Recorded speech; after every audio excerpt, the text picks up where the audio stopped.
മഹാരാഷ്ട്രയിലേക്കാണ് ഇനി പോകേണ്ടത്. കാരണം അവിടെ സർക്കാർ രൂപീകരണം ഉടനടി ഉണ്ടാകും. മഹാവിജയം നേടിയ മഹായുതി അല്ലേ? മഹാരാഷ്ട്രയിൽ സർക്കാർ രൂപീകരണ ചർച്ചകൾ അന്തിമഘട്ടത്തിലാണ്. പ്രധാനമന്ത്രി നരേന്ദ്രമോദിയുടെയും ആഭ്യന്തരമന്ത്രി അമിത്ഷായുടെയും തീരുമാനം അംഗീകരിക്കും എന്ന് സ്ഥാനമൊഴിയുന്ന മുഖ്യമന്ത്രി ഏക്നാഥ് ഷിൻഡെ കഴിഞ്ഞ ദിവസം അറിയിച്ചിരുന്നു. വകുപ്പ് വിഭജനത്തിൽ മഹായുതി നേതാക്കൾ ഇന്ന് ചർച്ച തുടരും എന്നാണ് അറിയുന്നത്. ഗൗതം അനന്തനാരായണൻ നമുക്ക് വിവരങ്ങൾ നൽകും. ഗൗതം, ഈ വകുപ്പ് വിഭജനം പൂർത്തിയായാൽ ഉടൻ തീരുമാനങ്ങൾ, അതിൽ മുഖ്യമന്ത്രി ആര് എന്നുള്ളതാണ് എല്ലാവരും ഉറ്റുനോക്കുന്നത്. ഫട്നാവിസിന്റെ പേരാണ് ഏറ്റവും സജീവമായി കേൾക്കുന്നത്. എന്താണ് വിവരങ്ങൾ? വീണ, ഇന്നലെ സ്ഥാനമൊഴിഞ്ഞ മുഖ്യമന്ത്രി ഏകനാഥ് ഷിൻഡെ വാർത്താ സമ്മേളനത്തിൽ തന്നെ വ്യക്തമാക്കിയത് പ്രധാനമന്ത്രിയും കേന്ദ്ര ആഭ്യന്തരമന്ത്രിയും അമിത്ഷായും നരേന്ദ്രമോദിയും ആരെ മുഖ്യമന്ത്രി ആക്കണമെന്ന് പറയുന്നു അതിനനുസരിച്ചാകും തന്റെ പാർട്ടിയായ ശിവസേനയും അതേ ദിശയിലൂടെ ആയിരിക്കും പോകുന്നത് എന്ന കൃത്യമായ സന്ദേശം നൽകിയിരുന്നു. മുഖ്യമന്ത്രി സ്ഥാനത്തേക്ക് ആരെത്തണം എന്നത് സംബന്ധിച്ചൊരു അന്തിമമായ തീരുമാനത്തിലേക്ക് എത്തുക. BJP നിയമസഭാ കക്ഷി യോഗം ഉടൻ തന്നെ ചേർന്ന് കക്ഷി നേതാവിനെ തെരഞ്ഞെടുക്കുമെന്നാണ് ലഭ്യമാകുന്ന വിവരം.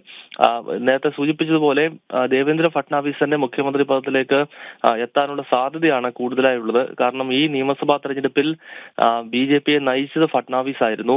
മുംബൈ മുതൽ മഹാരാഷ്ട്രയുടെ എല്ലാ മേഖലകളിലും, വിദർഭയാണെങ്കിലും മറാഠവാഡയാണെങ്കിലും ഈ മേഖലകളിലെല്ലാം ഓടി നടന്ന് BJPയുടെ പ്രചരണങ്ങൾക്ക് ചുക്കാൻ പിടിക്കുകയും ഒരു CM ഫേസ് പോലെ പ്രവർത്തിക്കുകയും ചെയ്തിരുന്നതും ഫട്നാവിസ് ആയിരുന്നു. അതിനാൽ അദ്ദേഹം തന്നെ മുഖ്യമന്ത്രി പദത്തിലേക്ക് എത്തണമെന്നതാണ് BJP MLA-മാരുടെയും വികാരം. ഏതായാലും ദേശീയ നേതൃത്വമാകും ഇത് സംബന്ധിച്ചുള്ള ഗൗതം, ഒരുപക്ഷെ ഫട്നാവിസിന്റെ സാധ്യതകളിലേക്ക് വിരൽ ചൂണ്ടുന്നത് ഷിൻഡെയാണ്. കാരണം BJP പറയുന്നത് ഞങ്ങൾ അനുസരിക്കും,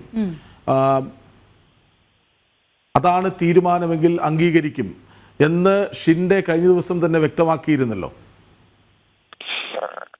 കൃഷ്ണരാജ്, ഇന്നലെ മുംബൈയിൽ വാർത്താ സമ്മേളനം നടത്തിയാണ് ഏക്നാഥ് ഷിൻഡെ ഇക്കാര്യം വ്യക്തമാക്കിയത്. നേരത്തെ ഒരു ഭാഗം മാധ്യമങ്ങൾ തെറ്റായ വാർത്തകൾ പ്രചരിക്കുന്ന ഘട്ടത്തിലാണ് ഏകനാഥ് ഷിൻഡെയുടെ ഈ വിശദീകരണം എന്നാണ് നമുക്ക് മനസ്സിലാക്കാൻ സാധിച്ചത്.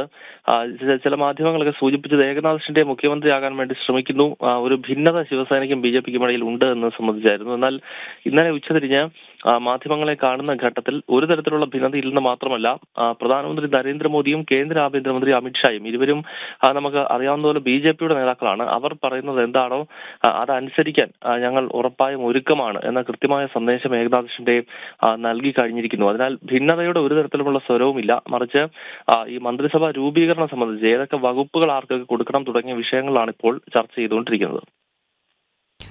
മഹാരാഷ്ട്രയിൽ സർക്കാർ രൂപീകരണ ചർച്ചകൾ അവസാന ഘട്ടത്തിലാണ്.